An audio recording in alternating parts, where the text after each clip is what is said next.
Hey everybody, Playtendoguy here, and I'm back with a brand new video. And today I'm going to be doing something a little bit different. Instead of doing a Blu-ray haul and talking about films, today I'm going to be doing a video game haul. Yes, I did mention it in one of my previous videos that I've got an absolutely gigantuous, be careful there, a gigantuous PS5 collection video to show off what I picked up recently for the PS5. And today's going to be about it, with probably about 20 titles to go through. There's a lot to get through, so without further ado, let's get into it. So welcome back to the channel everybody, hope you're all doing well and keeping safe, and thank you as always for tuning in and watching my videos. So today I'm going to be talking about a load of PS5 and a couple of PS4 games that I've picked up over the past 3 to 4 months. PS5, it's a fantastic console, and I've kind of had a hit and miss time with it, shall I say. Kind of played more my Switch before Christmas, and now I'm getting back into the PS5, picking up a load of games that I missed, forgot about, and thankfully there's been a lot of great sales going on, so there's been perfect time to pick up a lot of games for a lot less price. And it also helped that there was a load of great discount codes and vouchers going on eBay and Argos and Amazon. So more than enough waffling, let's dive right into things with the first game. And this just proves how much of a gamer I am. We've got stuff like Call of Duty and I don't know, whatever. So this proves just how much of a gamer I am. The first title here, well, the first one at hand is Nickelodeon All-Star Brawl 2. Yes. Proper gamer's game. But titty ye not, it's actually a really good game. Fun little brawler, very similar to Smash Brothers, but with Nickelodeon characters. There's a fun roguelike story mode in it. The combat is pretty good. Graphics ain't too bad. It's a game that's made on a budget, and it certainly shows, but it's still a fun time and super cheap. Managed to pick this one up just before Christmas for 10 quid. So that's Nickelodeon All-Star Brawl. Well worth checking out, that one is. Next up is a game that kind of surprised me how much I enjoyed it. I've got it digitally on the PS5 as it's free with the PlayStation Plus. But I enjoyed it so much to get the physical game. And that is, you're going to love it, proving my gamer's credentials here, Power Wash Simulator. Yeah. It's a blast. It's a blast. It's something so simple as just cleaning away dirt can be so relaxing, therapeutic, and kind of addicting. Just sit back, relax, and spray all the dirt away. Have a nice little podcast or even music playing on in the background, and you soon could easily waste an afternoon. Honestly, don't turn your nose up at it. It's actually a pretty damn fun little game.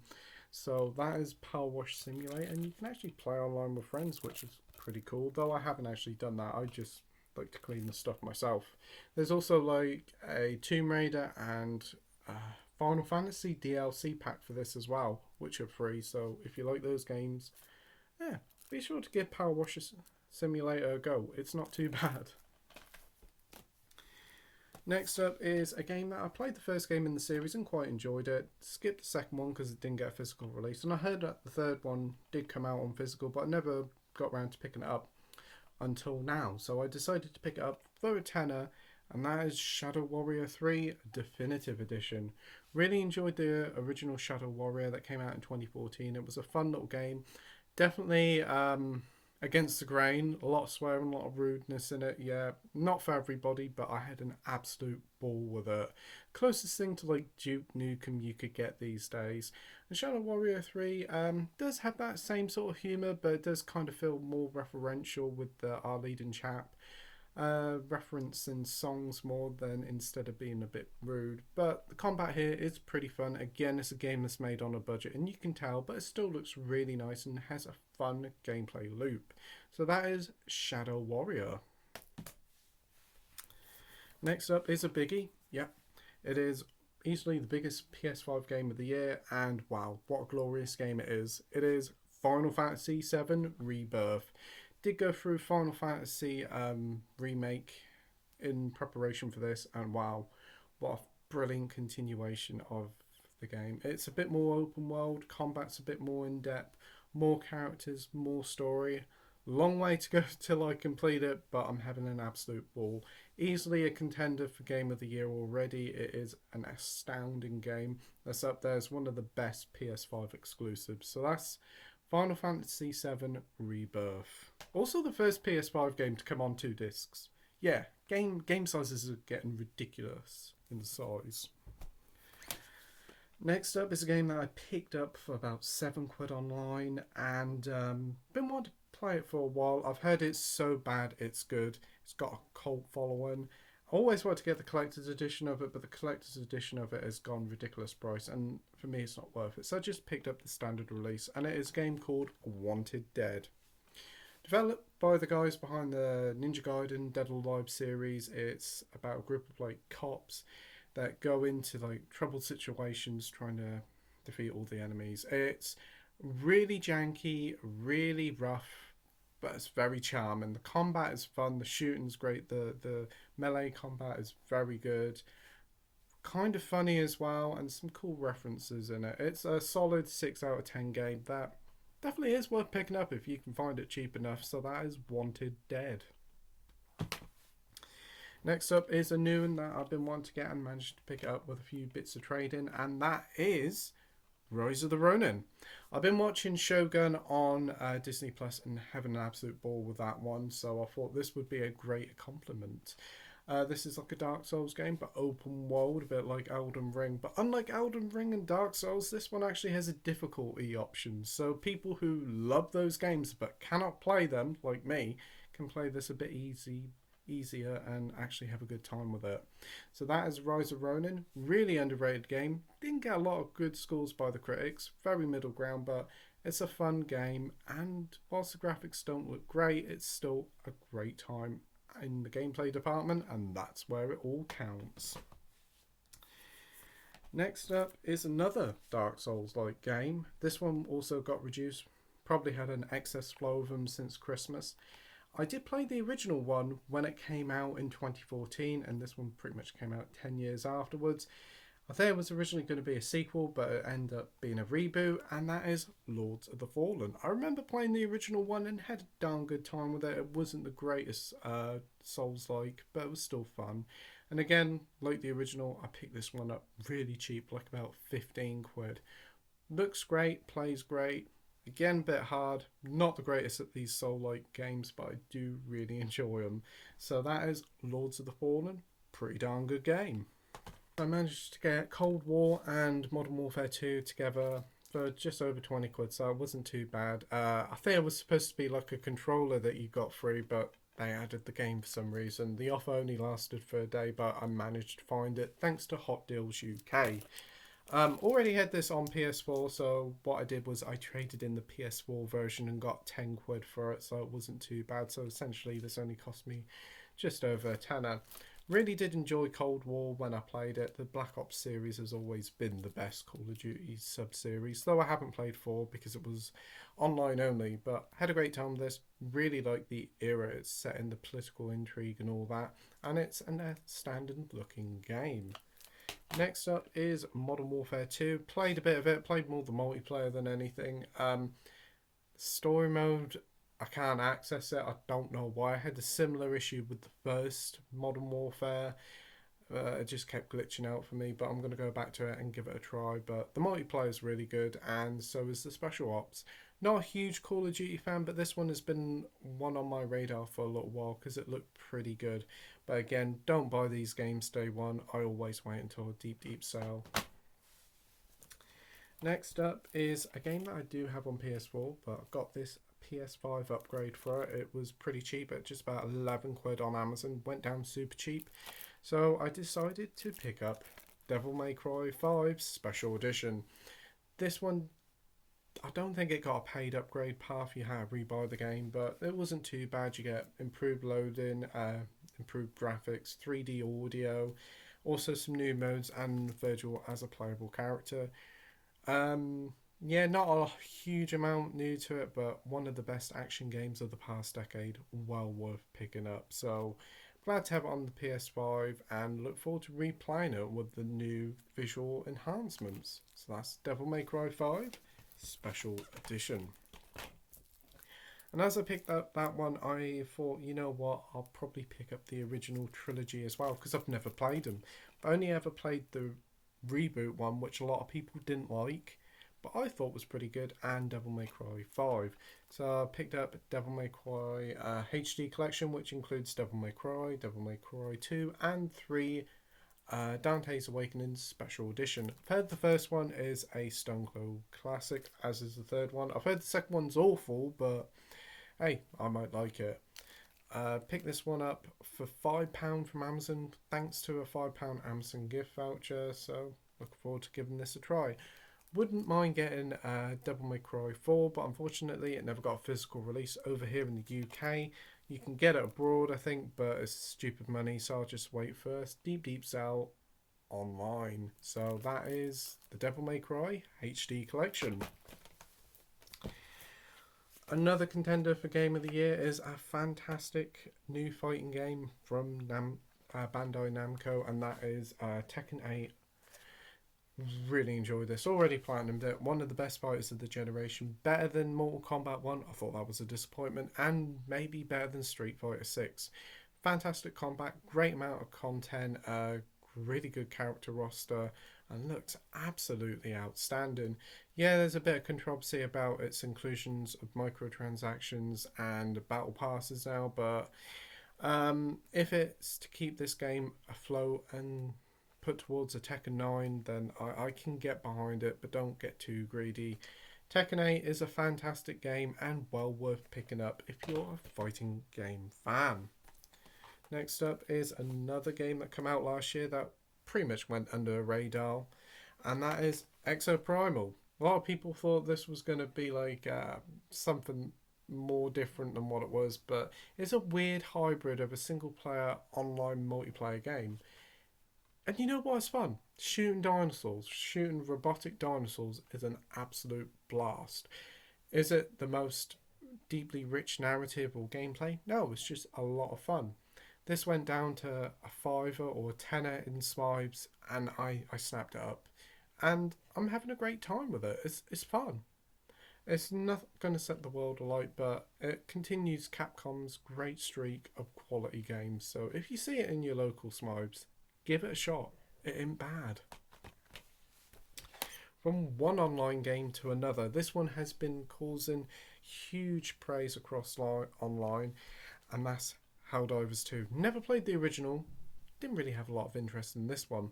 But then when a lot of people were saying how good it was and how they really liked it and they're not a huge online multiplayer gamers, I thought, you know what, I'll give it a go. And once I finally got into it, it is a blast. There was a lot of issues with servers at launch, but thankfully they've all been resolved now, and what is here is an absolute brilliant online game that's super fun. Part Starship Troopers, part Terminator. It is an absolute blast. It's microtransactions done right. It's season passes done right. It is a great game. So if you like your multiplayer games, be sure to pick up Helldivers 2. Another PS4 game is a game that I actually have on Wii and on Switch. But I decided to pick up this PS4 copy because you get a cool PS5 upgrade that makes it run at 60 FPS. And it is one of the best Sonic games of all time. Sonic Colors Ultimate. Great port, better than the Switch version. What more can I say? It's a brilliant Sonic game, one of the best. Is it better than Frontiers? Probably. I don't know. Two different sort of gameplays, but I really did enjoy this one. It's quite a short game, only about 5 to 6 hours, but well worth picking up. I picked this one up from B&M for a tenner, so that's Sonic Colors Ultimate. Next up is a game that I honestly can't even remember ordering, but it just arrived. But hey, we're going to talk about it anyway, and that's Tony Hawk Pro Skater 1 and 2 for the PS5. Already have this on PS4, already have this on Switch, and now I've got a third copy of it. And you know what? I'm not complaining. I absolutely love this game. I put a silly amount of hours on PS4 and Switch for this, and I probably will do on PS5. Looks great, plays great, nice little upgrade, runs much more faster, looks more sharper. Unfortunately, no new content. Really didn't need to be a paid upgrade, but hey, this was just sent. So that's Tony Hawk's Pro Skater 1 and 2. Next up is a game that went for a price of, you won't believe it, £1 in Asda, and that is Immortals of Avium, Immortals of Avenue. I haven't got a clue. I remember when this came out. It's an independent game by EA. Came out for 70 quid. Was a bit of a flop. Asda sells it for a quid now. Looks like a mystical, medieval version of Doom with like Doctor Strange like attack powers. Heard some pretty positive things about it. It's actually going to PS Plus next month, so a physical copy is all the better. So I can keep this one sealed and play the digital version when it comes out. But very happy to have it in the collection as Immortals of Aram, or whatever it is. Another PS4 game, and this one is Control Ultimate Edition. Already got the original Control, but I want this for the DLC and also the free PS5 upgrade. I think the PS5 version of this one now has gone astronomical price. So I found this one in game for a pretty cheap price of £4, so I decided to pick it up. Cannot grumble at that. Looking forward to playing the Foundation and the Alan Wake expansion. One of the best games of 2019, and I really need to get on the Alan Wake 2 hype train and see what it's all about, because I've heard amazing things. So for £4 is Control Ultimate Edition. Another game that I've heard amazing things about. I've really enjoyed the 2 previous games that I played in this video game series, and considering the animated creator this series passed away recently, I decided to pick it up. Dragon Ball Z Kakarot. This was only a tenner from Argos, and I've heard some pretty good things. Runs at 60 FPS, come with a load of DLC, and it is a Dragon Ball RPG, which sounds super fun. I played a bit of it and I'm having a ball with it. Really like the graphical art style, quite like the story, and I do like the characters as well. The combat feels very similar to Dragon Ball Xenoverse, which is no bad thing. So that's Dragon Ball Z Kakarot, something called Gun Gore Grave. Managed to pick this one up for about £7, but I did have a few quid on the Argos nectar points, so I got this one for about £2. It had some pretty bad reviews when it came out, and yeah, it's not very original. The combat is very repetitive, the levels are very boring and bland, but I'm having a blast with it. It is an absolute gamey game that just works. When it came out, it was £50. Is it worth it? No, but for £7.99 from Argos, if you can find it, definitely well worth picking up a copy. I think you can even get it for about £5 on the game collection. So that's Gun Gore Grave. Well worth picking up. Next up is the next entry in the Yakuza, or now known the Like a Dragon series, and that's Like a Dragon Infinite Wealth. Absolutely adore this series. One of the best series about there. The stories are great, the content is great, the whole series is so much fun. There is a bit of a feeling that they did go a bit overboard a couple of years ago, releasing so many entries, but it's been a while since I played the last one. I think it's been a year, and I'm digging this one. Goes back to the RPG roots of the fourth of the original Like a Dragon, and I'm having a ball with it. The story's really good, and even Danny Trejo pops up in a cool cameo. Set in Hawaii, it is super fun, super bright, and a cornucopia content. Again, another Game of the Year nominee here. So that's Like a Dragon Infinite Wealth. Next up is another new game that came out, and I managed to get this for quite a cheap price because I had some nectar points built up, and also there was like a discount code on eBay. So I picked up, with a cool lenticular slip, Dragon's Dogma 2. So that's pretty cool. I have got the original Dragon's Dogma, but I've never played it. But this one looked amazing from the trailers, so I decided to pick it up, and I'm having a ball with it. Feels very much like that Skyrim mixed with sort of Elden Ring feel to it. Combat's fun, story's intriguing, the graphics are pretty good. I know a lot of people are moaning about the microtransactions, but they're not too bad. They're only a couple of quid. The performance here is a little bit iffy, but definitely going to be a contender for Game of the Year. So that's Dragon's Dogma 2. And the final game on the list, well, the final game I've got here is a game that I just picked up recently, and that's RoboCop Rogue City. Been wanting to pick this one up for ages, and it's finally reduced to a much more palatable price. And I've been playing through the first few levels, and I'm having an absolute joy with it.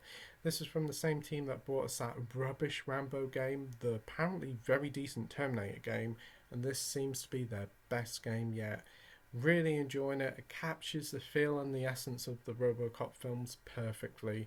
Great to see Peter Weller returning as well. It is such a blast. Highly recommended, and that's RoboCop Rogue City. So anyway, that's everything I've picked up in the past 4 to 5 months on PS5.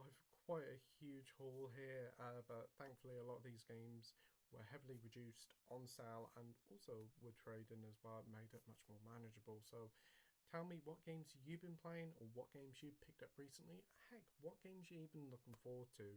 Tell me all in the comment section down below, and we'll have a great chat about all sorts of games and physical media in general. So thanks ever so much for taking the time for watch my video. I really do appreciate it.